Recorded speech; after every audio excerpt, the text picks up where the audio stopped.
Hola, ¿qué tal amigos de YouTube? Les saluda el ingeniero Gustavo Velázquez. He revisado por ahí el canal y tengo unos 4 suscriptores. Ya me siento todo un youtuber. Espero que la estén pasando muy bien. Eh, Como saben, esta serie de videos es con el objeto de que ustedes puedan revisar los temas las veces que ustedes consideren necesarios y puedan incluso pausar los videos, resolver sus dudas, regresarlos y bueno, todas las maravillas que nos ofrece esta plataforma tan amplia que es YouTube. ¿Ok? Entonces, el tema de hoy es relacionado con Ciencias 2, Física, para segundo de secundaria. El tema es Introducción a la Electricidad y Ley de Ohm. Vamos a estar analizando estos dos temas bastante sencillos, con conceptos generales y ejemplificaciones. Bueno, comencemos. Vamos a comenzar con algo que es el átomo. Lo vamos a representar con el modelo de Schrödinger, que es el que nosotros conocemos comúnmente, en donde en el centro o en el núcleo se encuentran los protones y los neutrones, y alrededor en las órbitas se encuentran los electrones. ¿Qué cargas tiene cada uno? Bueno, el protón tiene carga positiva, el neutrón tiene carga neutra y el electrón tiene carga negativa. ¿Vale? Bueno, siguiente. El voltaje. ¿Qué es el voltaje? Bueno, se define como la cantidad de trabajo requerida para separar las cargas. ¿Qué cargas? Bueno, separa carga positiva de carga negativa. Se representa con la letra V y su unidad de medida es el voltio. Siguiente, resistencia. Se produce cuando un material presenta un grado de oposición al movimiento de los electrones. Es decir, puede que permita la transferencia de electrones o puede que no la permita. Y ahorita vamos a hablar de ello. Se representa con la letra griega omega y su unidad es el ohmio o también se le conoce como ohms, su unidad de medida. Hablando de resistencia eléctrica, bueno, tenemos dos tipos de materiales. Los materiales que son aislantes, que son aquellos que no permiten que la corriente eléctrica fluya, es decir, el paso de los electrones a través del material. Y algunos de estos ejemplos tenemos la madera, el caucho, el vidrio, el plástico, por mencionar algunos. Estos no van a permitir el paso de la corriente eléctrica, ¿ok? ¿Cuáles sí los permiten? Bueno, pues los materiales conductores. Son aquellos que permiten, como ya les había dicho, que la corriente eléctrica fluya y presentan baja o nula resistencia. ¿Ok? Es decir, los electrones son completamente libres de viajar en él o casi completamente libres. Por ejemplo, tenemos algunos metales, aquí tenemos varios, pero los más comunes son el cobre y el oro. El cobre se utiliza mucho más comúnmente que el oro porque, como bien sabemos, es más barato y tiene una buena conducción de electricidad. El oro, obviamente, tiene más conducción eléctrica que el cobre, pero como sabemos es más caro. Ello no quiere decir que pues no se ocupe el oro como conductor eléctrico, porque incluso algunos dispositivos electrónicos tienen como base, en vez de cobre, tiene líneas de oro y pues bueno, son un poquito más caros por obvias razones. Ok, ya mencionamos los metales, el agua, que ya sabemos que es un material conductor de la electricidad, y el cuerpo humano. ¿Por qué? Porque nosotros somos 70% agua. Con ello, pues hemos visto pues, varios accidentes, ¿verdad? Con la electricidad.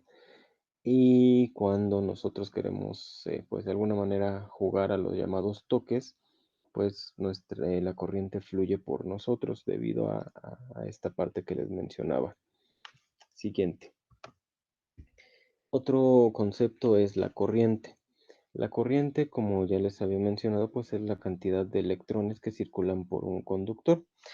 Hagan de cuenta, muchachos, que los electrones, acuérdense que los electrones tienen carga negativa, van a salir de aquí y van a correr toda esta línea. ¿ok? Esta línea, muchachos, es, digamos, un tendido de cable de cobre.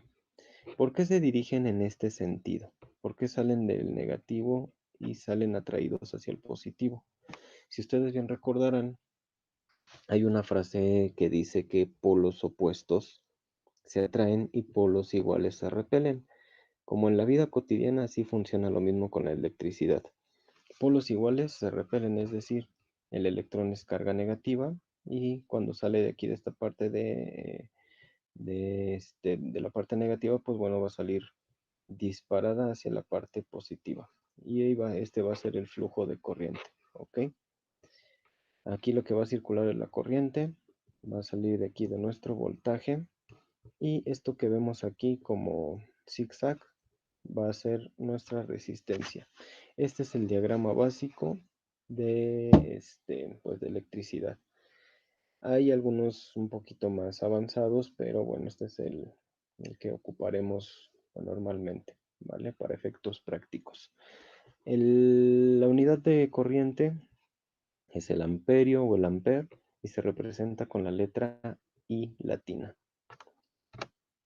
Existen dos tipos de corrientes. Bueno, la corriente directa, que es un flujo eléctrico que se mantiene constante, no hay variaciones en el voltaje. Y la corriente alterna, que es un flujo eléctrico que varía con cambios en el voltaje y la corriente. La corriente directa la podemos encontrar en baterías, por ejemplo, y la corriente alterna es la que pues, nosotros encontramos aquí en nuestro hogar. Vámonos con la ley de Ohm. Como saben, pues bueno, eh, esta serie de videos son bastante cortos, pero productivos, entonces casi ya acabamos con nuestro tema del día de hoy. Y bueno, les explico. ¿Qué es la ley de Ohm? Pues bueno, nos permite explicar determinados fenómenos relacionados con la electricidad, que es el tema que estamos viendo. ¿Qué involucra? Bueno, involucra la resistencia, el voltaje y la corriente, ¿ok? Su creador es George Simon Ohm, por eso se llama ley de Ohm, de ahí toma el apellido de nuestro buen amigo George. Y nos dice dos cosas. La primera, la intensidad de corriente de un circuito aumentará en el momento en el que se aumenta el voltaje y la resistencia no varía. La resistencia de corriente de un circuito disminuirá en el momento en el que aumente la resistencia y el voltaje no varía. ¿Ok? ¿Qué quiere decir esto? Bueno, lo podemos explicar con una fórmula, que es esta fórmula que tenemos en el centro, donde nos dice que la corriente va a ser igual al voltaje, o sea, es directamente proporcional al voltaje e inversamente proporcional a la resistencia. Estas dos fórmulas que tenemos a los lados no es nada más que los despejes de esta fórmula. Si desean que por ahí les haga un video de despejes, con mucho gusto los hago. Solo déjenme en los comentarios. Y bueno, ¿por qué lo ponen en una pirámide? Cuando nosotros queremos ocupar la fórmula básica de corriente eléctrica, simple y sencillamente dividimos B entre R, ¿vale? Cuando nosotros queremos ocupar o deseamos obtener la parte de resistencia, dividimos la letra B entre la letra I. Y cuando deseamos obtener el voltaje, multiplicamos I por R. ¿Ok? Si se fijan, esto es una división, esto también es una división, pero cuando se trata de la parte de abajo es una multiplicación. Para fines prácticos, pues les recomiendo que ustedes tengan en su formulario estas tres formulitas. La primera para obtener voltaje, la segunda para obtener corriente eléctrica y la última para obtener resistencia. Vamos con nuestro primer ejemplo. Obtener el voltaje resultante de un circuito cuya corriente es igual a 20 amperes y su resistencia es igual a 5 ohms. ¿Qué tenemos que hacer aquí? Tomamos la primer fórmula que vemos aquí. Se la regreso tantito para que la vean un poco más grande, donde nos dice que para obtener el voltaje debemos de multiplicar la corriente por la resistencia. Entonces tomamos los valores de aquí. Si la corriente es igual a 20 y su resistencia es igual a 5, simple y sencillamente multiplicamos 20 por 5. ¿Ok? 20 es el valor de la corriente representada por I. y 5 es el valor de la resistencia representada con la letra R, ¿ok? 20 por 5 nos da 100 y si estamos hablando de voltaje, pues simple y sencillamente agregamos una letra V y nos representa volts o voltios. Siguiente ejemplo. Obtener la corriente resultante de un circuito cuyo voltaje es igual a 30 volts y su resistencia es igual a 5 ohms. Aquí, ¿qué fórmula ocuparemos? La segunda fórmula que nos dice que la corriente va a ser igual a la división del voltaje entre la resistencia. Entonces, si vamos a dividir voltaje entre resistencia, el voltaje vale 30, la resistencia vale 5 y 30 entre 5 nos da 6. ¿6 qué? 6 amperes. Siguiente. Obtener la resistencia resultante de un circuito cuyo voltaje es igual a 30 volts y su corriente es igual a 15 amperes.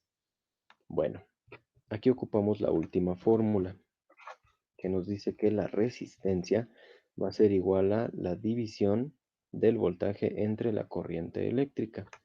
Es decir, vamos a dividir 30 entre 15. ¿Ok? Me regreso tantito. Resistencia va a ser igual a voltaje entre corriente. El voltaje es igual a 30, la corriente es igual a 15. 30 entre 15 nos da como resultado 2. Y si estamos hablando de resistencia, tenemos que agregar una letra omega que nos va a representar los ohms u ohmios. Pues bueno, muchachos, muchas gracias por su atención, por la atención prestada a este video, a esta serie de videos que voy a estar subiendo. No desesperen, siempre van a tener contenido por parte de un servidor. Si desean algún tema en especial, con mucho gusto les hago el video. No olviden, pues todos aquellos que me ven, suscríbanse y activen la campanita para que en el momento en el que yo suba un video, pues ustedes lo puedan visualizar, independientemente de si el trabajo está un poquito más tarde o está antes, ustedes puedan ya ir revisando el contenido de los videos. Muchas gracias, que tengan bonita tarde, noche, que tengan bonito día y nos vemos en el próximo video. Gracias a todos y hasta pronto.